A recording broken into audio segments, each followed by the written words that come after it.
Welcome to KDT biology. Myself Vikas Kumar. आज आपके लिए मैं एक नया सा टॉपिक लेकर आया हूँ, मेडिकल एंट्रेंस का एग्ज़ाम का प्रिपरेशन कैसे करें। That means how to prepare medical entrance exam, ये टॉपिक है। बहुत सारे बच्चे आते हैं, बहुत सारे स्टूडेंट्स आते हैं जिनको ये पता नहीं होता है कि मेडिकल एंट्रेंस का किस तरह से क्या क्या तैयारियाँ होना चाहिए। मैं सभी चीज़ों को बताने वाला हूँ कि मेडिकल एंट्रेंस क्या होता है, मेडिकल एंट्रेंस कब होता है, मेडिकल एंट्रेंस एग्ज़ाम कैसे होता है, क्वेश्चन का क्या लेवल होता है, क्वेश्चन कहाँ कहाँ से आते हैं, कौन कौन से सब्जेक्ट होते हैं, सभी चीज़ बताने वाला हूँ। तो आइए सबसे पहले हम लोग देखते हैं कि मेडिकल एंट्रेंस क्या होता है। तो जो मेडिकल एंट्रेंस है वो क्या होता है, तो मेडिकल एंट्रेंस एग्ज़ाम जो है वो मेडिकल एंट्रेंस एग्ज़ाम सबसे पहले डॉक्टर बनने के लिए एक एग्ज़ाम होता है, कॉमन टेस्ट। पूरे इंडिया लेवल पे सेंट्रल गवर्नमेंट और स्टेट गवर्नमेंट दोनों मिलकर एक ज्वाइंट एंट्रेंस टेस्ट लेती है। जो बच्चे 12th पास होते हैं या 12th में होते हैं वो लोग इस एग्ज़ाम में अपीयर होते हैं और इस एग्ज़ाम को क्वालिफाई करने के बाद कुछ कट ऑफ को क्रॉस करने के बाद आपका गवर्नमेंट कॉलेज में एडमिशन होता है। फिर आप उसके थ्रू मेडिकल की पढ़ाई करते हो, फिर आप डॉक्टर बनते हो। तो डॉक्टर बनने के लिए, एक MBBS डॉक्टर बनने के लिए और आगे की जो हायर डॉक्टर होते हैं वो डॉक्टर बनने के लिए आपको मेडिकल एंट्रेंस एग्ज़ाम देना पड़ता है। इसको आज की दुनिया में नीट कहा जाता है, नीट UG,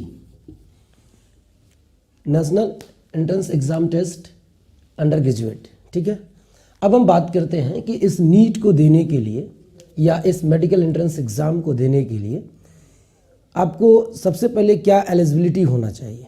एलिजिबिलिटी की बात करते हैं। सबसे पहले तो आपका जो मिनिमम एज है, अगर इसके पहले बात करें हम लोग एलिजिबिलिटी की, तो एलिजिबिलिटी में आपको एज आ गया।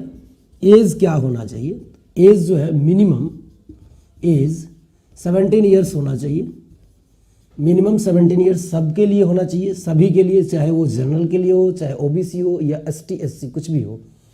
और मैक्सिमम एज जो होता है वो मैक्सिमम एज 25 ईयर्स है जनरल कोटा के लिए, और 5 year extra that means 30 years जो होते हैं वो रिजर्व कैटेगरीज के लिए होता है। रिजर्व कैटेगरीज में आपका OBC आता है, ST SC सभी आ जाते हैं। ठीक है, ये पहला एलिजिबिलिटी रहा। दूसरी कहानी, एज के साथ साथ इसमें क्वालिफिकेशन की बात करें कि क्वालिफिकेशन क्या होना चाहिए। क्वालिफिकेशन में 12th या तो अपीयरिंग होना चाहिए या तो पास होना चाहिए, 12th। ठीक है, इसमें क्वालिफिकेशन में जो आप 12th पास कर रहे हो, 12th में स्ट्रीम क्या होना चाहिए, आपका साइंस स्ट्रीम के थ्रू PCB होना चाहिए, PCM नहीं होना चाहिए। PCB बोले तो फिजिक्स केमिस्ट्री बायोलॉजी। ठीक है, ये क्वालिफिकेशन आपका है। इसमें क्वालिफिकेशन में मिनिमम आपको 50% मार्क्स होना चाहिए जनरल के लिए, और मिनिमम 40% 45% रिजर्व कैटेगरीज के लिए होना चाहिए। मतलब कि आप PCB से एग्ज़ाम दिए, 12th अपीयरिंग है या 12th पास हैं, तो आपका एट अ टाइम एडमिशन के टाइम में इतना मार्क्स होना चाहिए जनरल कैटेगरीज के लिए और रिजर्व कैटेगरीज के लिए। ये क्वालिफिकेशन रहा। एज भी आपने देख लिया, क्वालिफिकेशन भी देख लिया। अब होता है कि एग्ज़ाम कब होता है। यहाँ पे लिख रहा हूँ एग्ज़ाम कब होता है। एग्ज़ाम होने का जो डेट होता है, एग्ज़ाम कब होता है। एग्ज़ाम जनरली एक टाइम होता है एक ईयर में, वन टाइम इन 1 ईयर। कब होता है इसके लिए, मई के महीना में होता है, मई मंथ में 2nd वीक में लगभग होता है। अब हम देखेंगे एलिजिबिलिटी की बात की आपने, एज, क्वालिफिकेशन, एग्ज़ाम कब होता है ये भी आपने देख लिया। अब हम लोग एग्ज़ाम के पैटर्न की बात करते हैं कि जो एग्ज़ाम होता है उसका क्या पैटर्न होता है। एग्ज़ाम का पैटर्न कह लो या मोड ऑफ एग्ज़ाम कह लो, एग्ज़ाम कैसे होता है। अभी तक जो भी एग्ज़ाम हुआ है मेडिकल रिलेटेड वो सब ऑफलाइन मोड हुआ है। ऑफलाइन मोड में एग्ज़ाम होता है। ठीक है, अब एग्ज़ाम पैटर्न के साथ साथ, एग्ज़ाम मोड के साथ साथ जो यहाँ पे सब्जेक्ट्स हैं, सिलेबस की बात करेंगे कि इसमें सिलेबस क्या क्या पूछा जाता है, कैसे कैसे क्वेश्चंस आते हैं, उनकी बात करते हैं। मतलब सिलेबस की, अगर सिलेबस देखा जाए तो इसका सिलेबस है पीसीबी। क्या होता है पीसीबी? फिजिक्स, केमिस्ट्री और बायोलॉजी। नंबर ऑफ क्वेश्चन की बात किया जाए, नंबर ऑफ क्वेश्चंस की बात किया जाए और पैटर्न ऑफ क्वेश्चंस की बात किया जाए, दोनों चीज़। सिलेबस तो आपको पता चल गया कि सिलेबस में पीसीबी पूछा जाएगा, ठीक है, और 12th पास होना चाहिए, 12th अपीयरिंग होना चाहिए। लेकिन इसमें नंबर ऑफ क्वेश्चंस कितने आते हैं और पैटर्न ऑफ क्वेश्चंस क्या रहता है। नंबर ऑफ क्वेश्चंस की बात किया जाए तो 180 क्वेश्चंस आते हैं टोटल के टोटल, और इससे रिलेटेड अगर इसके में टाइम की बात किया जाए तो 180 मिनट्स का टेस्ट होता है। That means you can say 1 minute for 1 question. 1 question के लिए 1 मिनट टाइम चाहिए केवल और केवल, ठीक है। और इसमें 180 क्वेश्चन में अगर आगे सब्जेक्ट की बात किया जाए तो फिजिक्स के 45 क्वेश्चंस होते हैं, केमिस्ट्री के भी 45 क्वेश्चंस होते हैं और बायोलॉजी के 90 क्वेश्चंस होते हैं। आप इससे अंदाज़ा लगा सकते हो कि मैं कितना इंपॉर्टेंट हूँ आप लोगों के लिए। मतलब बायोलॉजी जो सब्जेक्ट है, बायोलॉजी जो पोर्शन है, मेडिकल एंट्रेंस एग्ज़ाम देने वाले बच्चों के लिए कितना इंपॉर्टेंट है। आप देख सकते हो फिजिक्स केमिस्ट्री का डबल है, मतलब आपको मेहनत भी डबल करना पड़ेगा इसमें।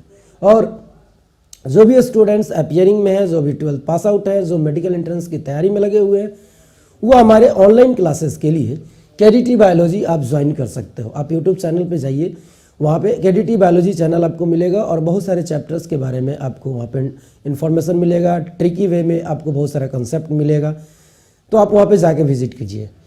अब आइए फिर से हम लोग देखते हैं पैटर्न ऑफ क्वेश्चंस को, कि क्वेश्चन का क्या पैटर्न होता है। तो पैटर्न जो होता है क्वेश्चन का, वो सब के सब ऑब्जेक्टिव्स होते हैं। सारे के सारे क्वेश्चन कैसे होते हैं? ऑब्जेक्टिव होते हैं। आप देख सकते हैं क्वेश्चन बैंक में सारे को क्वेश्चन ऑब्जेक्टिव होते हैं। ये रहा हमारा कुछ मेडिकल एंट्रेंस क्या होता है, मेडिकल एंट्रेंस कब होता है, मेडिकल एंट्रेंस देने से आप क्या बन सकते हो, और मेडिकल एंट्रेंस देने के लिए आपको क्या क्या एलिजिबिलिटी होना चाहिए, लाइक एज, क्वालिफिकेशन। उसके साथ साथ मेडिकल एग्ज़ाम के लिए एग्ज़ाम पैटर्न क्या होगा, ऑफलाइन अभी तक है और सिलेबस क्या है। तो फिजिक्स केमिस्ट्री बायोलॉजी है, 3 सब्जेक्ट पूछे जाते हैं और उसमें नंबर ऑफ क्वेश्चन 180 रहता है, टाइम 180 मिनट्स रहता है। किसका कितना क्वेश्चन है, क्या रेशियो है क्वेश्चन का, ये भी मैंने आपसे डिस्कस किया। पैटर्न ऑफ क्वेश्चन क्या होते हैं, ऑब्जेक्टिव होते हैं, ठीक है। इसके साथ साथ आप एक चीज़ और गौर कर सकते हैं कि इस मेडिकल एंट्रेंस को देते समय क्वालिफिकेशन मार्क्स भी बहुत ज़रूरी होता है। कम से कम जो पूरे एंट्रेंस का जो क्वालिफाई मार्क्स होता है उसको आपको क्रॉस करना होता है, तब जाके आप एक मेडिकल एंट्रेंस के अच्छे एस्पिरेंट कहलाएंगे। एडमिशन होना हो डजेंट मैटर, लेकिन एस्पिरेंट्स कहलाने के लिए आपको कम से कम क्वालिफाई करना होगा। इसके बाद फिर हम आगे अभी की दुनिया में अगर देखें, इस साल 2020 के अंदर देखें तो बहुत हाई कट ऑफ रहा था। इसके साथ साथ पिछले साल भी कुछ अच्छा खासा कट ऑफ रहा था। 2-3 साल से हम लोग देख रहे हैं कि 550 प्लस कट ऑफ रह रहा है मेडिकल एंट्रेंस का। तो आप लोग कट ऑफ के बारे में समझ सकते हैं कि कट ऑफ वो एक मिनिमम मार्क्स है जहाँ के बाद कॉलेज में एडमिशन होता है, या आप वेटिंग फॉर्म में भी रह सकते हैं।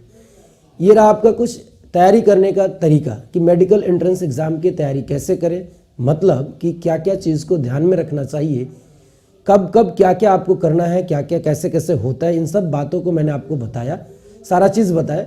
आगे के लेक्चर में या और भी आपको वीडियोस मिलेंगे जिसमें तैयारी करने के तरीके बताएंगे, हर एक सब्जेक्ट पे काम करना है, कैसे करें, कैसे उन सब्जेक्ट को कवर करें, कौन कौन सा टॉपिक कवर करें, सब चीज़ आपके साथ शेयर किया जाएगा। थैंक्स। जब भी आपको बायोलॉजी पढ़ना हो एक बार केडीटी बायोलॉजी को ज़रूर याद करें। केडीटी बायोलॉजी ऑनलाइन क्लासेस है बायोलॉजी के लिए, आप यूट्यूब चैनल को जाकर सब्सक्राइब कर सकते हैं। Thanks to all.